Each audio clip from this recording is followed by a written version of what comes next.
Hello and welcome to the Everyday Adventure podcast. My name is Nicki and I will be bringing you thoughts and ideas and hopefully some inspiration on how to build more adventure into your everyday life.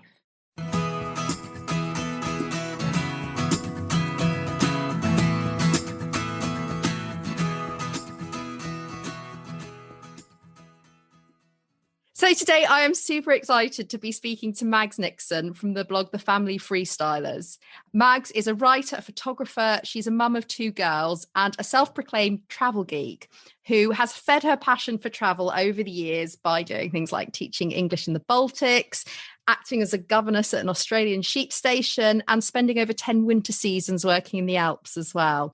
And when her two daughters came along, her and her husband were determined to keep traveling and expose their daughters to the sort of lifestyle that they've enjoyed and all the amazing experiences they've had. And I first came across the Family Freestylers, I think it was probably about 2 or 3 months after I first left the army.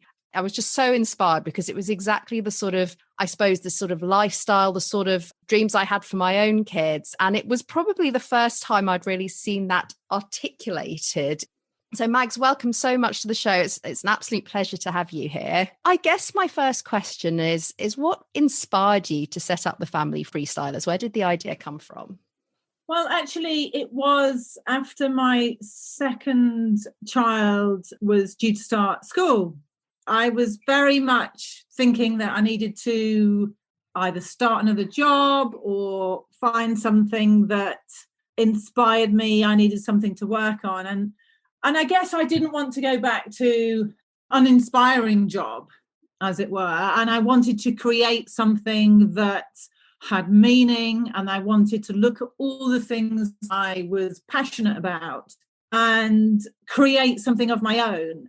It was a friend of mine, actually, who suggested, she's in PR, and she suggested that I start a family travel blog. And so that's what I did. So I started the Family Freestylers. And here we are now today. That was almost 5 years ago now. Wow. I guess from my perspective, that, like I said, it certainly struck me as something that was quite new and different. When you first started out, you must have had an idea of the sort of things you wanted to talk about. I mean, how did it develop from, I guess, your original idea to where you are now? Well, I mean, I guess at the beginning, I was just writing about things that were passionate to me, and I would literally write and send, like press the button and it would send. It was very strange because when you start a blog, it is as if you know sending the information into the atmosphere and you've no idea who reads it or whether it's going to reach anyone. And I think that was true for at least a year that I was writing, when you wonder whether anyone reads it at all, really. And it's almost like a diary. And then the more you learn and the more you begin to then start to get feedback when you realize that people are finding your work and reading it and being inspired, that, yeah, it can have quite a profound effect, actually. It has taken a long time. It takes a long time to kind of learn how it works, as in initially you write something and you send it off, and I guess initially your first biggest fans are your friends and your family, and it's all based on social media. And then you realize, when you get a bit deeper into the game of blogging, you realize that actually it's about finding organic search through Google and SEO, etc., etc. So it has been a very, very big learning curve, and obviously, since I've now found out about those kind of aspects of blogging, I've now reached a bigger audience, because now I'm on number one on Google for many, many keywords. And it's wonderful when I get feedback from readers, whether they've been inspired about what we've done or it's really lovely to find that people are inspired and now they want to go, they feel that they can go and do it because we've been and done it and we've written about it, and maybe it's not so scary. So yeah, I mean, 5 years on, it's a much different picture to when I first set out, writing the blog and thinking that no one was going to read it anyway. So it's been a big journey, actually, but very rewarding. Amazing. And yeah, it's interesting, isn't it? Because I guess that sort of leads on to my next question. The point you made about people feeling that they've been inspired and that they can do it because they've seen that you've done something that they would maybe have considered previously too adventurous or not possible. For you, what have been some of the challenges that you've encountered? What are the sort of things you've come across? I think the first thing are the naysayers of people that either don't believe it's possible, or from people that just, for example, saying, oh, you can't take your children out of school. I mean, that's the first one, even friends and family that question what you're doing, or whether it comes down to budget. A lot of people don't travel or feel they can do adventure travel because they feel that you need a certain amount of money to be able to do that. And certainly that's the same with us. I mean, we are not rich in any way, shape or form. We're just a normal family. And I think you've got to try and find a way around that to realise that you don't actually need money to be able to travel. There are ways that you can make it work for yourself. So Bunny has definitely been one that still continues to hinder us now. There are so many adventures that I would like to do, but we're restricted by money, especially now into 2020 with COVID. There are things that have very much had to go onto the back burner for now, just because of obviously finances and restrictions. The biggest challenges are not listening to anybody else but yourself, and to believe in yourself, and to have that fire and to believe in yourself, and to try not to be restricted by money and by what other people say to you. That's really interesting, isn't it? It's come up in a few of, I guess, the conversations I've had with people, that thing of who you choose to listen to, and that you will always encounter people who, for their own reasons, struggle with believing that it's possible, maybe because they don't believe it's possible for themselves, let alone, whether it's for you. Have you had any of your own doubts at times? And if so, how have you managed them? Or is the wider sort of meaning behind what you're doing, is that what keeps driving you? I mean, of course I've had doubts. I mean, we always have doubts, don't we? I mean, I'm a big believer in positive affirmations and believing in myself. And that's not something that's happened overnight. That is a personal journey that I've been through. And to be fair, maybe it is only after I've hit the age of 40 that I've got to the point where I think I can do this and I will do this, and I'm not going to let anyone stop me from doing this. And that self-belief, I wish I could have harnessed it in my 20s. I mean, I did travel. When I was 20, I was living in South Africa. I turned 21 in South Africa. And I have had lots of journeys in my 20s and my 30s, but it's actually only reaching my 40s that I begin to have that undoubting, relentless belief that anybody can do anything that they want. And it's just a matter of choosing what you want to do and having a passion and just cutting out the noise, the background noise. And I think it's really interesting, isn't it, that thing about how, as you get older, that sense of, maybe it's a confidence, and I think it can go both ways, perhaps, how we look back at the adventures we had previously and went, okay, I knew I could do it then, so I can keep doing it. I know this is what I want to do, and finding that way to keep going. I mean, what are some of the unexpected benefits that have happened as a result of the blog? We've been able to travel quite extensively with the blog now. I mean, we've been invited to countries like Sri Lanka and Borneo to take part in family volunteering projects with threatened wildlife, which has been extremely rewarding, especially, well, for me personally, but also for my daughters who are 9 and 12.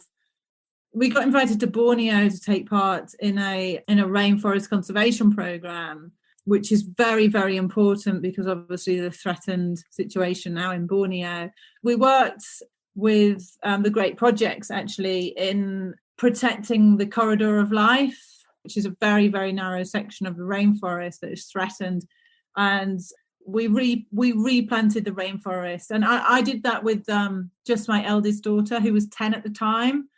And I think that the words can't describe the learning opportunities of taking my 10-year-old daughter to Borneo and having the guides who are locals, who know the area, who know the current situation on the ground, explain about the fragile ecosystems and how everything is interrelated in the world, and the effect that deforestation and climate change is having on effectively the lungs of the earth. I mean, the rainforest is the lungs of the earth. And I mean, you can't learn that in a classroom, for a 10-year-old girl to experience that. And, I think the opportunities we've had have certainly been quite humbling.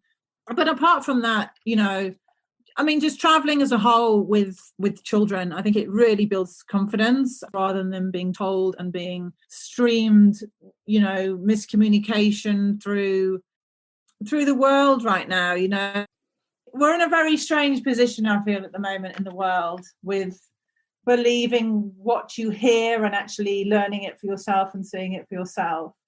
Yeah, it's a really interesting perspective, I guess. Certainly, I know when I've taken my kids on, whether they are big or small adventures, they often see things from a slightly different perspective, which I find I learn from as much as they do in a way. You sort of, maybe I had this idea, or I didn't really think about it when I first became a parent. It was all this sort of thing of you're showing your child the world, and actually that in a way you're learning so much from them as a result of it.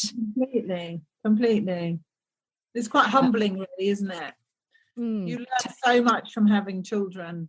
Certain climate change in the way that the world is right now, but actually it's our children's generation now, and if we can teach them, and they're going to be the ambassadors for change, because quite frankly our generation has gone. It is almost kind of past now. So it's really rewarding taking my daughters around the world and showing them the issues and learning about the issues. And if we can make a difference to their way of thinking when they're so young, then obviously, hopefully they can be the ambassadors of change in the future.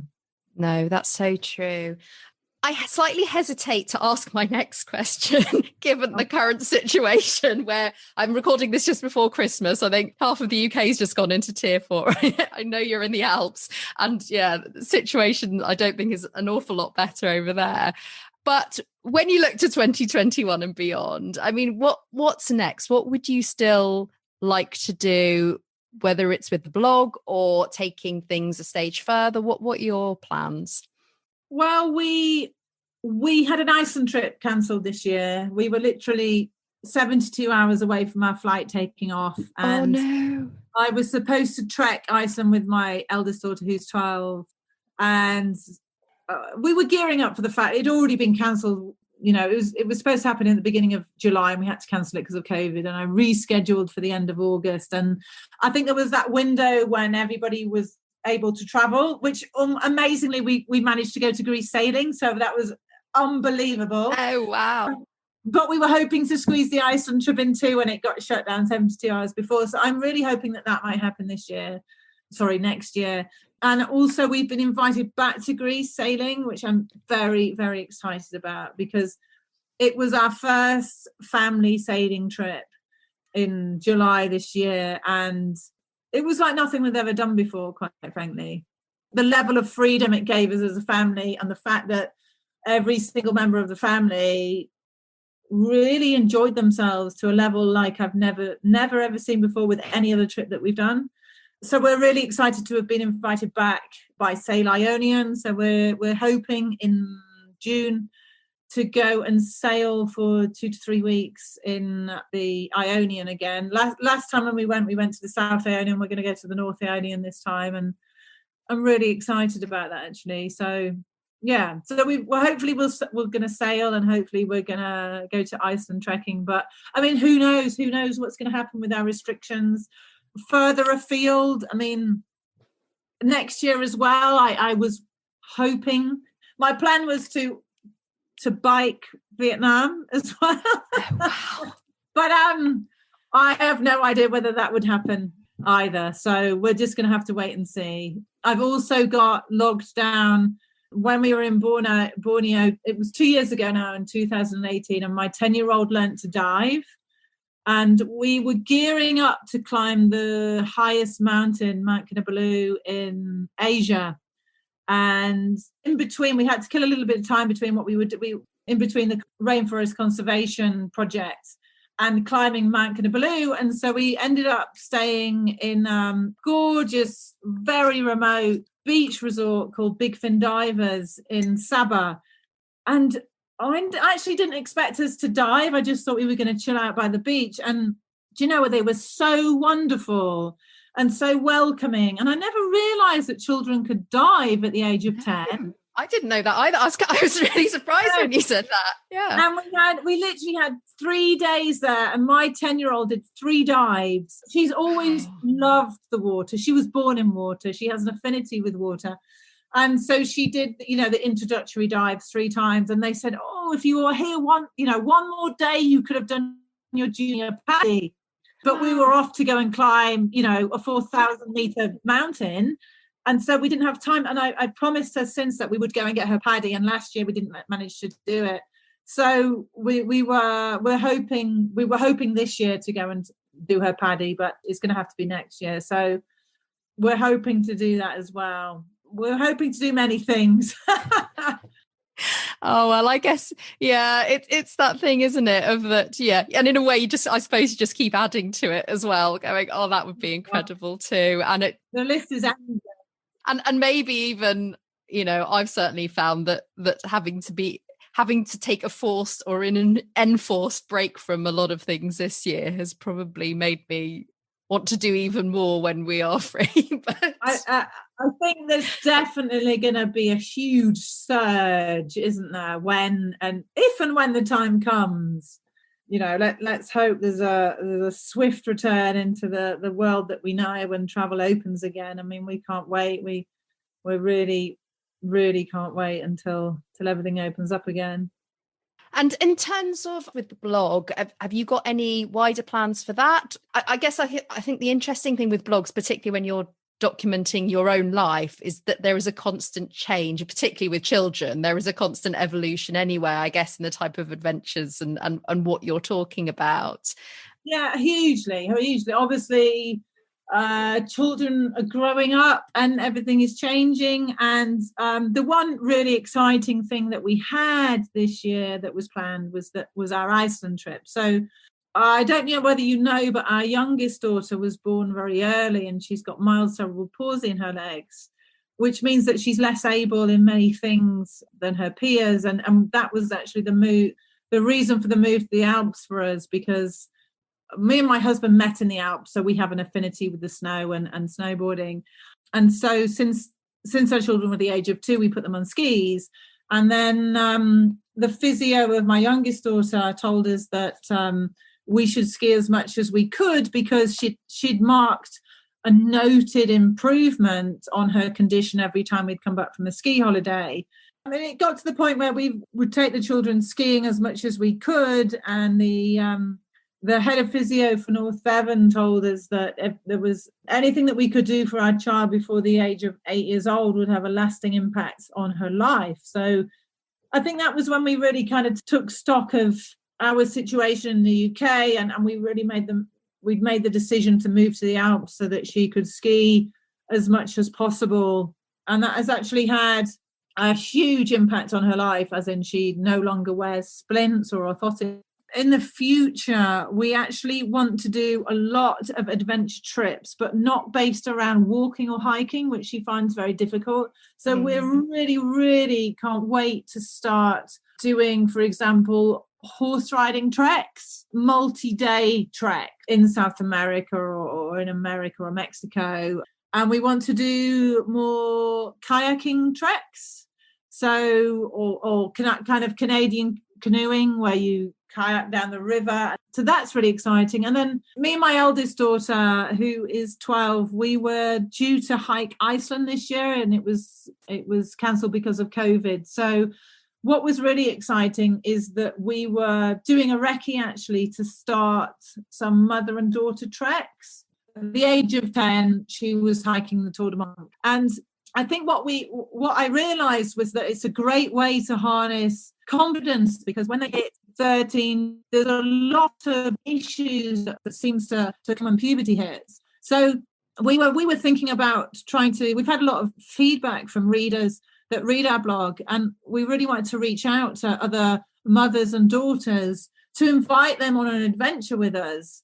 And so that's what we were planning with the Iceland trip. We were really excited to be working with some female guides, some really inspirational female guides, to offer these trips for, say, 12 to 15-year-old girls and their mothers to come and experience an outdoor adventure, and to really learn how any girl can become self-confident with the natural survival skills that you need, and it's possible to develop skills early enough so that they can ride the very difficult time sometimes as teenagers.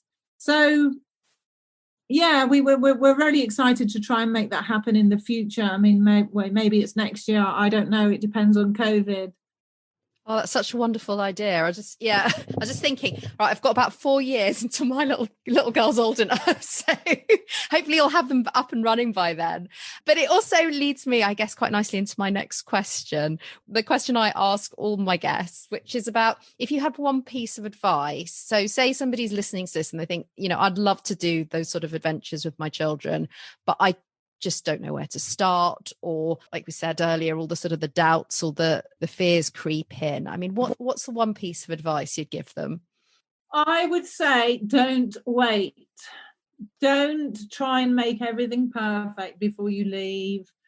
Just do it. Don't wait till you've got enough money. I mean, it's like having a baby, isn't it? There's never a right time. Yeah, this is true. You're never going to have enough money, there's never going to be a right time to take the kids out of school, just do it, and don't listen to anybody. Just listen to yourself, because everybody else is going to tell you, what about the kids' education, or, how are you going to live, or, you're not going to have a job to come back to, or whatever. And I would say, listen to nobody.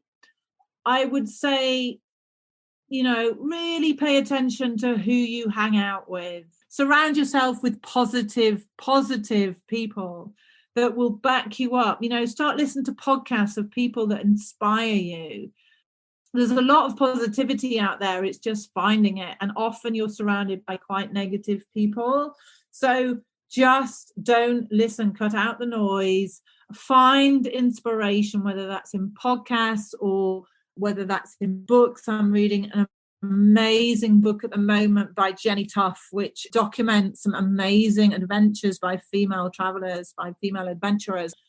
And I think you can feed your soul by doing that. You just got to cut the crap, basically. That is such brilliant advice. And in a way circles back to where we started this conversation really nicely by me sort of highlighting actually how inspiring I found your blog in the first place. So yeah, absolutely brilliant. Thank you so much, Mags. If people want to find out more about you and the Family Freestylers, where can they go? The best place is either our blog, which is thefamilyfreestylers.com, or on Instagram, which is the same, the Family Freestylers. So, I mean, we'd love to hear from people, and I'm always there to ready to give advice or suggestions or whatever. It's always really thrilling when someone reaches out to me. So yeah, I would just say, just go for it. And we're in a very strange situation with COVID now. I think once COVID is over, because at some point it will be over. I know at the moment it seems like it's never going to end, but it will. And the world is waiting. And I think the one advice I would like to give people is just don't have fear. Just do. If you have an idea, go for it. The one thing that's holding families back from traveling is fear. It's not from anybody else. It's, that people may say negative things, or there may be money issues or whatever, but it actually comes down to your own self-belief, and it comes down to fear. And I think sometimes you've just got to go for it, come what may.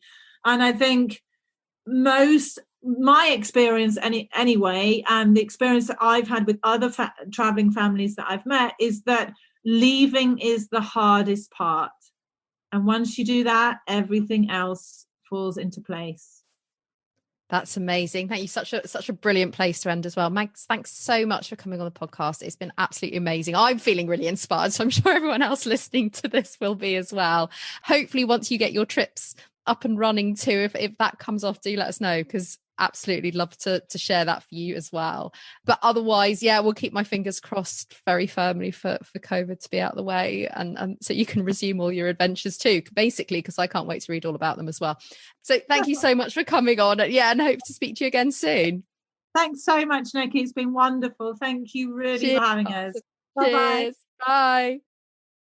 It was such a privilege to speak to Mags. I can't tell you how inspired I felt at the end of our conversation. As I mentioned at the start of the podcast, having followed the Family Freestylers and the blog for the last few years, and genuinely having got so much inspiration and a sense of what's possible when you do have a family from that.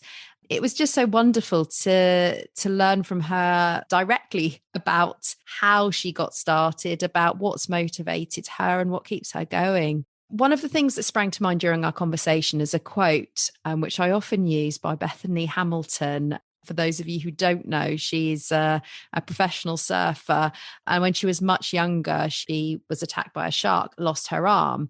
And what she has gone on to achieve since then is nothing short of mind-blowing. And if you haven't seen the film Unstoppable, I highly recommend you watch it. It's just incredible. But one of the things that she said was, courage doesn't mean you don't get afraid. Courage means you don't let fear stop you. And that was in the back of my mind as I was speaking to Mags, because she's done things that many of us might have dreamt of doing, whether it's taking our children off on adventures around the world, moving to the Alps, taking them skiing, all of living a really adventurous life that is so important to her and her husband, and what that's done, the benefits that's brought her family. But it doesn't mean that she wasn't beset with the same doubts, the same worries, the same challenges as anybody else. It just meant that actually she kept going in spite of that actually her purpose, the vision they had for the life they wanted to lead with their kids, was actually more powerful in the end than those doubts, those uncertainties. And as she mentioned, the doubts and uncertainties of other people. And I think it really brings to light that actually those fears, those doubts, whatever adventure we're setting off on, even if it is just, taking the steps out a front door, thinking, right, I might give jogging a go, or I might try something new, whatever that looks like, those doubts, they're part of it. That's the bits that means it's an adventure in the end. I think what is courage, what is bravery is relative. But that also we can sometimes perceive people who do go on to do things that we would love to do as somehow braver or immune to those thoughts and those feelings in a way that the rest of us might not be. And I think my conversation with Mags and what she was saying really illustrated that that's just not the case, that actually we all have them. It's just what we choose to do about them in the end. So I'll leave you with that thought this week. As always, please do reach out to me. I would love to hear from you, your thoughts on the podcast. As we're heading into season 2 fully now, we've got another episode coming out next week. So please do get in touch. I'm on Instagram, Resilience at Work. You can find me on Facebook, the Everyday Adventure Club, or the Resilience at Work page. You can go to my website, resiliencework.co.uk, send me a message. I would absolutely love to hear from you. And in the meantime, if you'd like to join me again next week, I have another incredible guest to share with you, and I look forward to speaking to you then. Take care. Bye.